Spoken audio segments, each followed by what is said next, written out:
할렐루야. 우리 옆에 분 한번 인사하도록 하겠습니다. 잘 나오셨습니다. 큰 은혜 받으십시오. 꽃샘추위가 갑자기 진행되는 것 같습니다. 감기 유의하시고 꽃이 굉장히 많이 핀 것 같은데 꽃놀이 너무 많이 하다가 감기 걸릴 수도 있으니까 적당히 하시면 좋을 것 같습니다. 오늘 말씀을 통해서 하나님의 언약 그 백성으로 살아가기라는 제목으로 말씀을 나누도록 하겠습니다.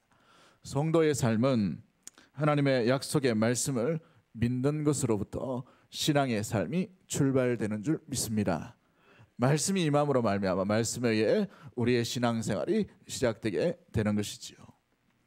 그런데 하나님의 약속을 믿지 못하고 하나님의 말씀에 반응하지 못하면 하나님을 오해할 때가 있게 됩니다. 이 오해는 하나님과 다른 방향으로 흘러갈 수밖에 없게 되는 것이죠. 여러분은 어떻습니까? 혹시 하나님을 오해하고 있지는 않은지 우리 자신을 한번 돌아보았으면 좋겠습니다.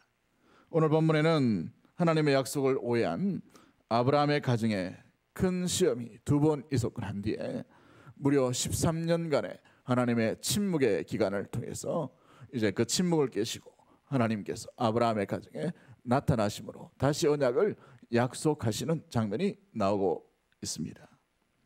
그 약속의 말씀은 2절 이하에 수많은 후손을 주시겠다라는 약속의 말씀과 8절의 말씀을 보면 약속의 땅을 이 땅을 주시겠다라는 언약으로 나타나게 되지요.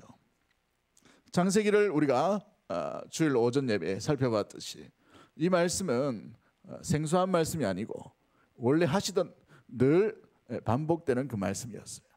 창세기 12장에 아브라함을 부르실 때에도 이 말씀을 하셨고 창세기 15장에 아브라함에게 나타나셔서 아브라함의 큰 실수 가운데서도 하나님께서 다시 언약하시는 장면을 우리가 살펴보았습니다.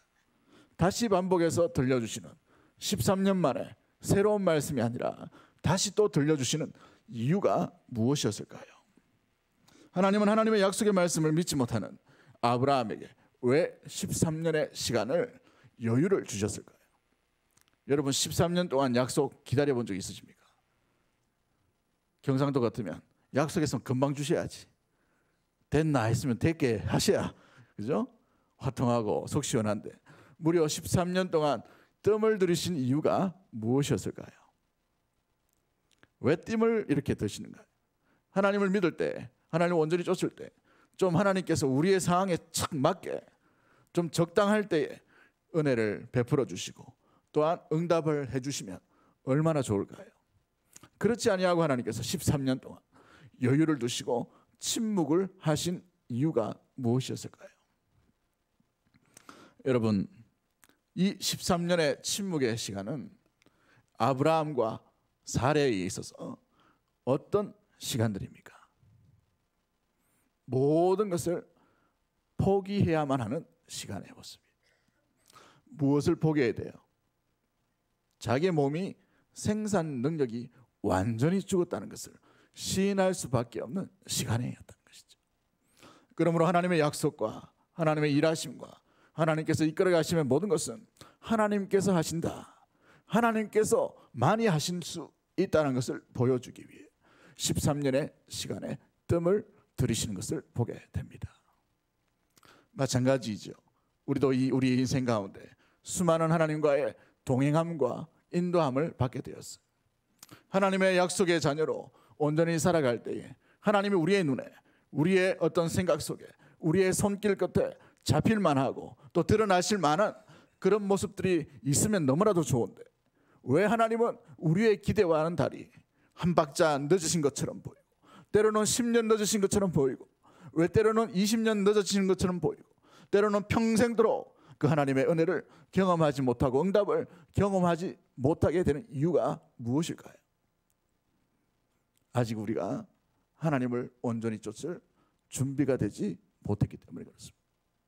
하나님은 하나님만으로 만족을 하고 하나님만으로 대안을 삼는 믿음의 성도를 부르시고 찾고 있다는 사실입니다. 아브라함에게는 생산 능력이란 그 모습들을 가운데 기댈 만한 것들을 완전히 제거하는 시간이 13년의 시간이 걸렸다는 사실입니다. 우리 역시도 마찬가지입니다. 우리가 하나님 없이 뭔가를 할 수 있다라고 생각되고, 하나님 없이 뭔가 생각할 수 있다고 생각하고, 하나님 없이 뭔가 경험하고 이렇게 살면 되겠다라는 보관이나 대안들을 가지고 있는 한, 하나님의 전능하심과 하나님의 능력과 하나님께서 온전히 그 약속을 베풀어 주실 때까지는 아직 먼 시간이 남겨져 있다는 사실을 결코 잊지 않는 믿음의 모든 가족들 되기를 주의 이름으로 간절히 축복합니다. 사랑하는 성도 여러분, 그렇습니다. 우리가 주님의 백성으로서 살아갈 때 하나님께서 원하시는 것은 나만 바라볼 수 있는, 하나님만으로 만족할 수 있는 그 성도를 찾고 계신, 그렇게까지 하나님은 아브라함에게 13년, 아니 처음 부르시는 그 순간까지 25년의 시간을, 여유를 두고 계신 것을 보게 돼요. 우리의 심령과 우리의 모습 가운데 우리의 믿음이 주님만으로 온전히 쫓을 때에 주님의 일하심이 우리의 눈과 우리의 심령과 우리의 마음 가운데 온전히 드러나는 일들이 반드시 일어나게 될 줄 믿습니다. 그러한 자를 주님께서 찾고 계시고 그러할 때까지 기다리고 있다는 사실이, 우리가 인생을 살아가면서 수많은 어려움을 당합니다. 그럴 때마다 우리는 하나님의 말씀을 붙들고 기도하기도 하죠. 하나님의 은혜를 요청하기도 합니다. 하나님의 도우심을 구합니다. 왜 저 사람에게는, 저 가정에게는, 저 부모 세대에는 이런 은혜가 임하였는데 왜 나에게는 이런 일들이 일어나지 않는가? 여러분 한번 면밀히 살펴보십시오. 여러분 생각 가운데 정말 하나님만으로 유일한 끈을 삼고 소망으로 삼고 있는지, 그렇기 전까지 하나님께서 기다리고 있다는 사실. 하나님의 기다리심이 오래되지 않도록 하나님만으로 만족할 수 있는 하나님의 백성으로 살아가는 우리 모든 가족들 되기를 주의 이름으로 간절히 축복합니다. 그렇습니다. 하나님의 언약, 그 백성으로 살아가기 위해 우리가 갖춰야 될 모습들은 무엇일까요? 우리는 하나님이 누구인지를 분명히 알아야 될 이유가 여기에 있습니다. 그래서 우리 오늘 본문을 통해서 하나님의 언약의 백성으로, 하나님의 약속의 백성으로 살아가는 백성이 어떠한 모습이 되어야 될지 첫 번째 우리 본문을 통해서 한번 살펴보기로 합니다. 1절과 2절 말씀 잘 볼까요? 1절, 2절 말씀 같이 봅니다. 시작. 아브라함이 99세 때에 여호와께서 아브라함에게 나타나서 그에게 이르시되 나는 전능한 하나님이라 너는 내 앞에서 행하여 완전하라. 내가 내 언약을 나와 너 사이에 두어 너를 크게 번성하게 하리라 하시니. 그렇습니다. 오늘 하나님께서 아브라함에게 하나님을 보여주시죠. 하나님을 계시한다라는 의미로 이렇게 드러내 보이셔요. 그래, 하나님께서 보여주시고 계시할 때 하나님을 어떻게 드러내 보이고 있습니까? 하나님을 누구라고 소개하고 있죠? 나는 전능한 하나님이다. 전능한 하나님. 한번 따라하겠습니다. 하나님은 전능하신 하나님입니다. 그렇습니다. 언약 백성으로 살아갈 때 하나님이 정확하게 누구인지를 알아야 되는데, 그 하나님이 약속하신 그분은 전능하신 하나님이에요. 전능하시다는 말이 뭡니까? 오늘 처음 창세기에 전능하신 하나님이다 라고 하나님을 소개하고 있어요. 히브리 말로 엘샤다이라는 단어를 씁니다. 엘샤다이. 여러분 많이 이렇게 교회에 다니신 분들은 들어보셨을 단어이죠. 엘샤다이. 처음으로 드러나는 하나님의 의미를 이야기합니다. 이 엘샤다이 하나님은 어떤 하나님이냐면 영어로 말하면 Almighty God이라는 것이에요. Almighty. 무슨 뜻입니까? 능치 못할 일이 없으신 분이라는 거예요. 하나님의 능력은 절대적이다라는 의미를 가지고 있습니다. 못 고칠 질병이 없으신 분이 전능하신 하나님, 하실 수 없는 일이 하나도 없는 분이 이 전능하신 하나님임을 이야기하고 있습니다. 하나님께서 이 아브라함에게 왜 전능하신 하나님으로 이렇게 소개하고 있었을까요? 아브라함이 어떤 상태입니까? 죽은 상태, 생명을 볼 수 없는 상태. 아브라함만 그렇습니까? 자기 아내였던 사례도 마찬가지죠. 89세가 되어서 그의 몸에 생산 능력이 없다는 것을 확인시켜 주시는 그 단어의 모습입니다. 그러므로 이 일은 누가 하신다는 거예요? 전능하신 하나님이 하실 수 있어요. 보통 수많은 가나안 땅에 있는 신들, 그런 잡다한 신이 아니라 능치 못할 일이 없으신 하나님만이, 엘사다이 하나님, 전능하신 하나님, 올마이티가 이 하나님만이 하실 수 있다라는 것을 보여주기 위해서 나는 전능한 하나님이다 라고 하나님을 소개하고 있다는 거예요. 그 아브라함이 이런 하나님을 만나고 있다는 사실입니다. 여러분, 우리 하나님은 능치 못할 일이 없는 전능하신 하나님인 줄 믿으시길 바랍니다. 그 하나님께서 오늘 아브라함에게 나타나서 다시 약속을 하셔. 내 몸으로 인하여서 약속의 자녀가 날 거야. 내 아내의 몸을 통해서 약속의 자녀가 날 거야. 여러분, 주위에 있는 사람들이 이 말을 듣고 이 말을 들었던 아브라함의 말을 들었다면 아브라함과 사례를 어떻게 여겼을까요? 뒤에 보시면 알겠지만 사례 역시도 그 일에 대해서 웃었다고 되어 있어요. 자기 몸을 너무 잘 알고 있었기 때문에 그런 것이죠. 그러나 하나님께는 못하실 일이 결코 없는 줄 믿습니다. 그렇기 때문에 전능하신 하나님이 하시는 거예요. 그러므로 하나님께서 이 일을 이끌어 가신다는 거예요. 우리는 때로 하나님을 믿고 있음에도 불구하고, 하나님을 섬김에도 불구하고 하나님을 종종, 아니 수십 번 하나님을 제한할 때가 얼마나 많은지 몰라요. 이 일만큼 하나님 하실 수 없겠지, 이 일만큼은 하나님이 결코 하나님이라도 감당하지 못할 거야. 우리 스스로 이성이란 것에 대해서, 우리 스스로 과학이란 것에 대해서, 우리 스스로 상식이란 것에 대해서 하나님을 얼마나 많이 제한하고 있습니다. 우리 하나님은 우리의 상식보다, 우리가 생각하는 과학보다, 우리가 생각하는 경험보다 훨씬 뛰어넘는 전능하신 하나님인 줄 믿으시길 바랍니다. 그 하나님을 만날 수 있는 우리 귀한 믿음의 모든 가족들 되기를 주의 이름으로 간절히 축복합니다. 오늘 이 아브라함은 그 하나님을 만남으로 말미암아 놀라운 인생의 변화가 일어나게 된 것을 보게 됐죠. 사랑하는 성도 여러분, 하나님이 능력이 부족해서 25년 전에 아브라함에게 그런 놀라운 약속을, 또 응답을 안 주신 게 아니에요. 하나님은 충분히 감당할 수 있음에도 불구하고 모든 것에 그 일 가운데 하나님 아니고서는 할 수 없는 그때까지 기다리고 있다는 사실.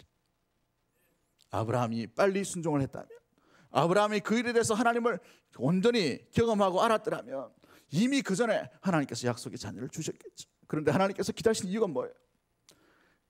첫 번째도 그랬고 두 번째 시험도 그랬죠. 믿지 못하는 것. 아내도 믿지 못하였고 남편도 믿지 못하는 가운데 있었기 때문인 것이죠.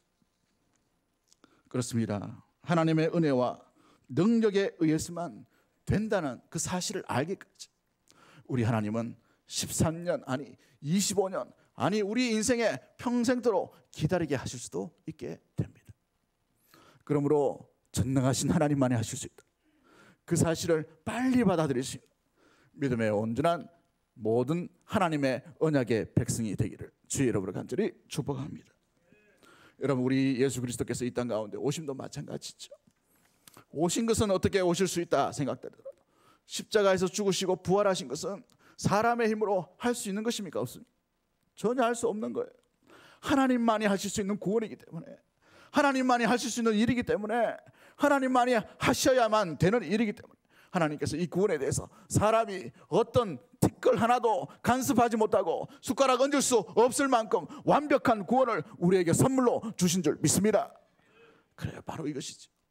하나님께서 하나님의 능력을 나타내신, 그걸 보이기 위해 아브라함에게 그 몸이 죽어감을 기다리고 계시는 모습들 가운데 있다는 것입니다. 우리의 대안은 오직 하나님 한 분만으로 만족할 수 있는 믿음의 모든 가족들 되기를 주의 이름으로 간절히 축복합니다. 여러분, 그런데 문제는 누구에게 있어요? 하나님에게 있습니까? 우리에게 있어요? 우리에게 있죠. 연약하다는 말이죠. 기다리질 못해요. 견디질 못한다는 것이죠. 약속을 받고 난 뒤에 인내하지 못한다는 것을 우리는 너무나 잘 알고 있습니다. 그러므로 전능하신 하나님을 만난다는 것은 무엇입니까? 우리 마음 가운데 두 마음, 나눠진 마음 진짜 될까? 진짜 약속이 이루어질까? 이렇게 나눠진 두 마음을 빨리 정리하고 온전하시고 전능하신, 능치 못하실 없는 하나님을 온전히 붙드는 믿음으로 나가는 우리 모든 성도님들 되기를 주의 이름으로 간절히 축복합니다. 두 번째 모습은 무엇입니까? 이 언약은 일방적으로 하나님이 하신 것이. 그러므로 3절부터 우리 7절까지 나오는 모든 내용들은 다 하나님께서 이루신다는 것을 빨리 인정함이 필요하다는 것이죠. 누가 주신 언약입니까? 아브라함이 원해서 주신 언약이 아니에요. 갈대아 우르에서 잘 살고 있던 아브라함이었어요. 우상장소라면 상당히 그 당시에 굉장한 부자였을 것입니다. 모든 것을 다 버리고 본토 친척 아비 집을 떠나라. 그 말씀 누가 하신 거예요? 하나님이 하셨어요. 가나안 땅으로 그 촌구석으로 인도하시고 난 뒤에 이 땅 주겠다 약속하신 분이 누구예요? 하나님. 아브라함은 수많은 양자를 드릴 수 있는 부와 명예가 있었던 사람, 능력도 있었던 사람. 그런데 하필이면 사례의 몸을 통해서 하나님의 약속의 자녀를 주시겠다 약속. 누가 하신 거예요? 하나님 하셨어요.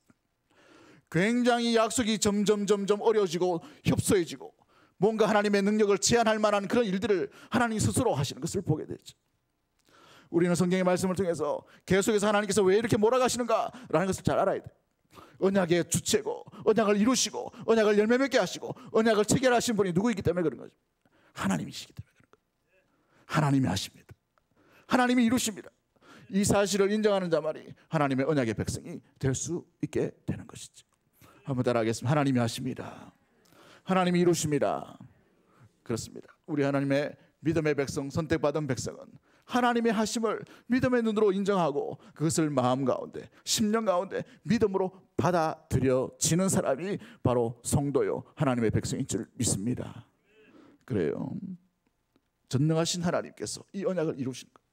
언약의 주체가 바로 하나님이시기 때문에 그래요. 1절부터 이 7절까지 나오는 제일 많이 나오는 주제가 누구예요? 주어가 누구이십니까? 하나님이.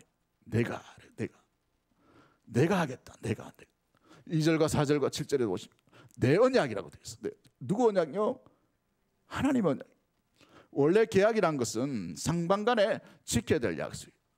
그런데 여기에는 오로지 단순하게 모든 부분에서 언약에 대해서 내 언약이라고 해요. 아브라함에 대해서 뭔가 하라 이렇게 이야기하시지 않고 오로지 하나님께서 이루실 것에 대한 이야기를 약속하실 것도 열매 맺게 하실 것도 응답하실 것도 내 언약 내가 이루겠다 내가 주겠다라고 일방적으로 선포하고 있는 것을 보게 되는 것이죠. 그러시면서 오늘 본문에 이 아브라함에게 대해 큰 변화가 일어나는 일들이 일어나게 돼요. 그 변화가 무엇입니까? 3절부터 6절까지 우리 말씀 한번 읽어볼까요? 3절부터 6절까지 봅니다. 시작. 아브라함이 엎드렸더니 하나님이 또 그에게 말씀하여 이르시되 보라 내 언약이 너와 함께 있으니 너는 여러 민족의 아버지가 될지라. 이제 후로는 내 이름을 아브라함이라 하지 아니하고 아브라함이라 하리니 이는 내가 너를 여러 민족의 아버지가 되게 함이니라. 아브라함이 어떻게 되나요? 뭐가 일어나죠? 이름이 바뀌는 모습이 드러나게 되죠. 하나님이 또 말씀하여 이르시되 앞으로 내 이름을 아브라함이라 부르지 말고 아브라함이라 부르라. 한 끗 차이인데 뭐 별게 다른 게 있겠습니까? 이렇게 생각할 수 있죠. 아브람, 그죠? 아브람 존귀한 자. 근데 아브라함은 뭡니까? 열국의 아비라는 의미를 가지고 있어요. 그죠? 사랑하는 성도 여러분, 이름이 바뀐다. 이름이 바뀐다. 이것은 무엇을 의미합니까? 옛 생활을 떠나보내라는 의미예요. 옛 삶이 죽었다는 것을 선포하는 거예요. 아브라함이라는 것은 하나님이 말씀하시는 새로운 삶으로 살아갈 것을 이야기하는 것이죠. 이름이 바뀌는 것은 쉬운 일이 아니에요. 이 구약에도 보면 이름이 바뀌는 사건이 종종 등장합니다. 베드로가 변화된 것을 보게 돼요. 그죠? 이 아브라함이 아브라함으로 바뀌고 야곱이 이스라엘로 바뀌고 이것은 아마도 그들의 인생 가운데 격전 가운데 놀라운 은혜의 만족도 또 하나님께서 만나주신 놀라운 기적과 같은 일들 가운데 일어나게 되는 것이죠. 요즘은 이름 개명하기가 굉장히 쉬워요. 그죠? 어제 인터넷을 잠깐 찾아보니까 어떤 분이 이제 개명을 하려고 법원에 신청했는데 자기 아버지가 오래전에 딸인데 그 딸의 이름을 그 뒤에 이름으로 계모라고 지은 거예요. 계모. 그래 계모라고 지는데 보니까 아차 싶어가지고 집에서 부를 때는 계모로 부르지 말고 계자라고 부르자 해서 집에서는 계자라고 부르고 학교 가니까 계모라고 부르는 거예요. 맨날 놀림 받다가 이제 나이가 많이 들어가서 스스로 가족들과 동의해가지고 이름을 이제 변경한다고 법원에 신청을 했다고 합니다. 그런데 옛날에는 이름을 함부로 바꿀 수가 없어요. 그죠? 고려 시대 때 보면 고려 이 태조 왕건이 나라를 세우고 난 뒤에 제일 먼저 했던 일이 정략 결혼을 많이 했어요. 그래서 많은 이 호족들을 결혼으로 이래 가지고 동맹을 맺게 됩니다. 그 다음 많이 했던 게 뭐냐면 이름을 하사해요. 성을 하사하는 겁니다. 왕실을 준 거예요. 왕 누구 왕 누구 이렇게 하사를 한 거죠. 뭐 하는 일입니까? 신뢰받는 놀라운 일들로 왕족으로 스카우트하는 것이죠. 그죠? 오늘 하나님께서 이 아브라함을 아브라함으로 바꾼 건 뭡니까? 이제는 아브라함의 삶을 살지 말고 아브라함의 삶, 나의 삶, 내가 원하는 삶, 약속의 자녀의 삶, 믿음의 자녀의 삶, 부르심을 받은 성도의 삶을 살라라고 불러주신 놀라운 변화의 모습인 것입니다. 우리 역시도 마찬가지죠. 여러분은 어떤 이름을 가지고 있습니까?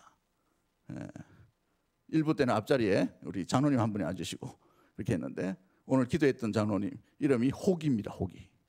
성을 떼버리면 좀 이상하죠. 장호기 해야 좀 어울리는데, 그죠? 그런데 이 믿음의 삶의 모습은 우리 성도로 부르심을 받은 또 다른 이름을 우리에게 주셨어요. 그 이름이 뭐예요? 성도라는 이름을 주셨어요. 이전에 우리가 가졌던 그 이름이 중요한 게 아니고 하나님의 부르심을 받은 성도의 이름이 중요해요. 성도의 삶이 시작되는 삶의 모습인 거죠. 할렐루야. 그러므로 이전에 어떤 삶을 살았든지 모르겠지만 새로운 피조물이 된 하나님의 백성으로 그리스도의 놀라운 보혈의 피로 말미암아 새롭게 된 존재로서 살아가기를 원하신 것이 하나님께서 우리에게 주신 이름, 성도의 이름인 거예요. 할렐루야. 하나님의 자녀, 하나님의 백성이 살아가는 그 놀라운 일들이 바로 이와 같은 것이죠. 그러므로 사랑하는 성도 여러분, 이제 이전의 삶, 나의 이름을 가졌던 그 삶이 아니라 주님께서 불러주신 새로운 이름을 가지고 그 새로운 이름에 합당한 삶을 살아갈 수 있는 믿음의 모든 가족들 되기를 주의 이름으로 간절히 축복합니다. 옆에 분 한번 인사하도록 하겠습니다. 성도이십니다. 성도이십니다. 그렇습니다. 우리는 성도의 이름에 답게 살아가는 모습이 필요해요. 아브라함이 아브라함함으로 바뀌어진 것처럼, 사레가 사라로 바뀌어진 것처럼, 사레의 이름은 공주, 고귀한 자의 이름을 가지고 있어. 그런데 사라라고 되어 있죠. 열국의 어미라는 이름을 가지고 있게 됩니다. 그런데 한번 잘 보십시오. 아들을 얻었어요? 못 얻었어요? 아직 못 얻었어요. 그런데 이름만 바꿔주셔요. 아직 멀었다는 거예요. 그죠? 13년 만에 나타나셨는데 아직도 이루어지지 않는 모습. 그래서 아브라함, 사라라고 부를 때 동네 사람들이 어떻게 했을까요? 네가 무슨 열국의 아비고, 네가 무슨 열국의 어미고, 이렇게 손가락질 할 만한 충분한 모습들이 있겠죠. 그러나 더 중요한 것은 누가 이름을 바꿔주신 거예요? 하나님이 바꿔주신 것입니다. 전능하신 하나님이 약속을, 이 언약을 성실하게 이루어 가실 것을 약속으로 이름을 바꿔주셨다는 거예요. 마치 왕이 이름을 바꾸고 난 뒤 이 이름에 합당한 왕시성을 받았기 때문에 내가 전답을 주겠노라 했는데 안 줘요. 근데 명령이 전달되고 난 뒤에 한참 뒤에 어떻게 됩니까? 왕의 관료들이 전답에 대한 것들을 정리해서 주게 되죠. 마찬가지입니다. 우리의 삶 가운데 주님께서 아직 약속의 그 자녀의 그 이름에 합당한 아름다운 열매들을 주시기 전이지만, 그러나 하나님을 결코 의심하지 않는 믿음의 모든 가족들 되기를 주의 이름으로 간절히 축복합니다. 성도의 이름을 가지고 성도답게 믿음의 세상 가운데 어느 곳에 있든지 그 이름에 합당한 삶으로 주님 앞에 영광 돌리는 아름다운 믿음의 사람들 되기를 주의 이름으로 간절히 축복합니다. 그렇습니다. 하나님께서 이 약속을 이루어 가신다는 사실, 이것은 너무나도 중요한 사실이에요. 세 번째로 우리가 바라볼 수 있는 것은, 그렇다면 하나님의 언약을 충실하게 이루어 가시고 또한 전능하신 하나님께서 우리에게 요구하시는 것이 무엇입니까? 다시 1절로 돌아가야 될 이유가 여기에 있는 것이죠. 1절 말씀을 다시 한번 읽어볼까요? 1절 말씀 같이 봅니다. 시작. 아브라함이 99세 때에 여호와께서 아브라함에게 나타나서 그에게 이르시되 나는 전능한 하나님이라 너는 내 앞에서 행하여 완전하라. 하나님과 동행하는 백성은 마지막 세 번째로 하나님의 전능한 말씀으로 살아가는 존재가 되어야 한다는 것이죠. 오늘 본문에 하나님께서 뭐라고 명령하고 계십니까? 너는 내 앞에 행하여 완전하라. 여러분, 이 말씀을 먼저 들었을 때 어떤 마음이 듭니까? 아이고야, 어디 사노? 완전하게 어디 사노? 이렇게 마음이 부담되죠. 전혀 부담 안 되는 얼굴이신데 저는 본문을 읽을 때 완전하다. 하나님 앞에 감당이 안 돼요. 쉬운 일이 아니에요. 왜 그렇습니까? 아브라함도 뒤에 보시면 또 실수해요. 3번 4번을 한단 말이죠. 아브라함도 이 정도면 우리는 어땠을까요? 아마도 3분 30분 설교 듣고 3분 뒤에 설교 말씀을 다 잊어버리고 여전히 두려워하고 걱정과 근심 가운데 세상에 속으로 묻혀 지낼 가능성이 굉장히 농후할 것 같아요. 월요일 시작되면 일들과 여러 가지 환경으로 인하여서 말씀을 온데간데 없고 본문 내용이 창세기는 맞는데 무슨 얘기했는지도 알지 못하고 맞죠, 그죠? 주차하다가 주차장에서 시비가 붙으면 어떻게 돼요? 말씀으로 인내하라 라고 했는데 마음에 분노가 일어나는 것이 우리의 속 사람과 우리의 환경과 우리의 모습들이죠. 우리가 연약한데 어떻게 이렇게 완전하실 수 있을까요? 그렇기 때문에 하나님이 누구인지를 보여주신 것입니다. 하나님 어떤 분이시라고요? 전능하시는 언약을 누가 이루신다고요? 하나님. 비록 실수하고 비록 넘어지고 비록 하나님을 배신하고 정말 하나님을 존재를 의심하며 그의 아내를 2번이나 팔아가고 그의 몸에 하나님께서 약속의 증거를 새기심에도 불구하고 하나님을 의심하는 아브라함이 있지만 사례가 있지만 사라가 있지만 이 언약의 약속을 이루시는 분 하나님이시라는 것을 보여주는 거죠. 그래서 이 1절이 중요합니다. 그럼에도 불구하고 완전한 성도, 완전한 아브라함, 완전한 사라로 살아갈 것을 명령하고 있다는 것이. 여러분 여기에서 행하라라는 단어가 뭡니까? 할라크라는 단어를 쓰는데 동행하다라는 의미예요. 우리가 창세기를 계속해서 살펴봤지만 동행하다라는 첫 번째 단어를 썼던 사람들이 누구입니까? 에녹이라는 인물을 볼 수가 있죠.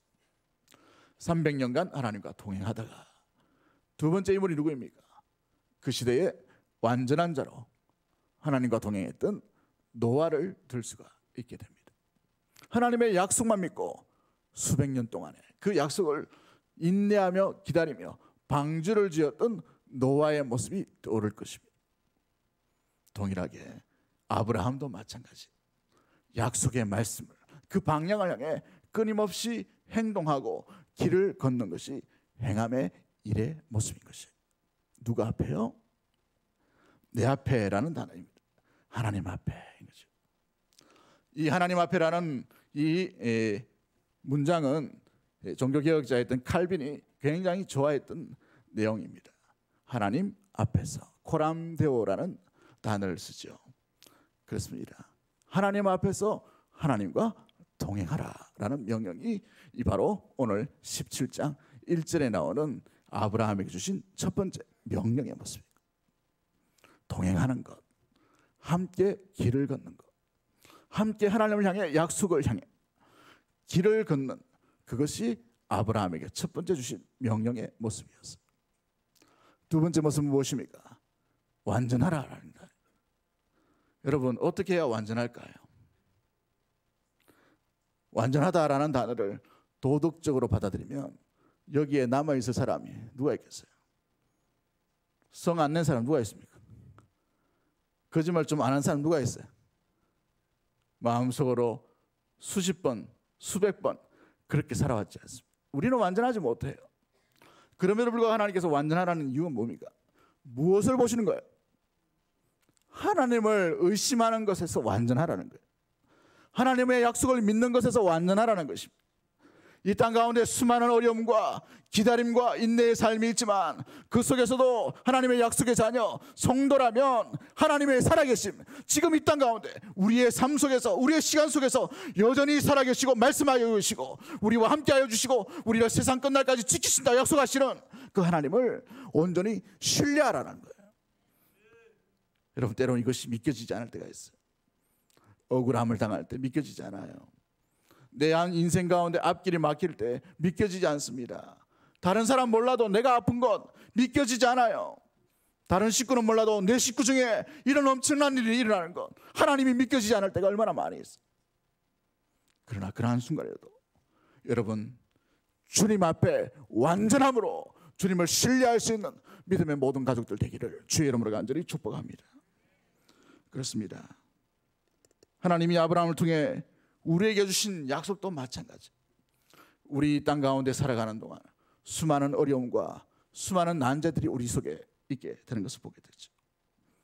상식이 상식으로 통하는 게 아니고 상식이 비상식으로 통하는 시대를 우리는 살고 있습니다. 동성애에 대한 이야기가 이렇게 나올 줄 누가 알았겠어요? 경남에 보면 학생 인권 조례, 물론 좋은 것도 있겠죠.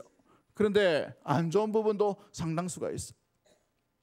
거기 보면 이 이성 간의 평등이 아니고 성소수자 가운데 평등을 얘기합니다. 그런데 여기까지는 괜찮다 치더라도 더 나가는 거예요. 소아 성애자, 어린아이와 성관계를 하는, 이것도 인권의 한 문제로 이렇게 다루고 있어요. 최근에는 철수를 했지만 아이들에게 성교육한다고 실제로 그림을 그려가지고 아이들에게 그대로 묘사해가지고 하다가 이 학부모들의 반발이 일어나가지고 다수가 이런 일들이. 미국의 어느 학교는 동성애 교사가 이 동성애에 대한 어떤 인권에 대한 이야기를 가르치려고 하다가 학생들이 거부하는 일들도 일어나게 되었어요. 학생들이 상식이 비상식이 되고 비상식이 상식을 공격하는 시대, 우리가 진리가 무엇인지를 혼동할 만한 시대 가운데 살고 있어요. 어지러운 시대 가운데 우리는 살고 있다는 것이, 그것뿐만이 아니죠. 경제는 많이 정말 이 우리나라가 열려있는 상태 가운데서 역사 이래 가장 부강하고 가장 잘 사는 시대를 우리는 맞이하고 있어요. 그럼에도 불구하고 우리의 내면은 어떤가요?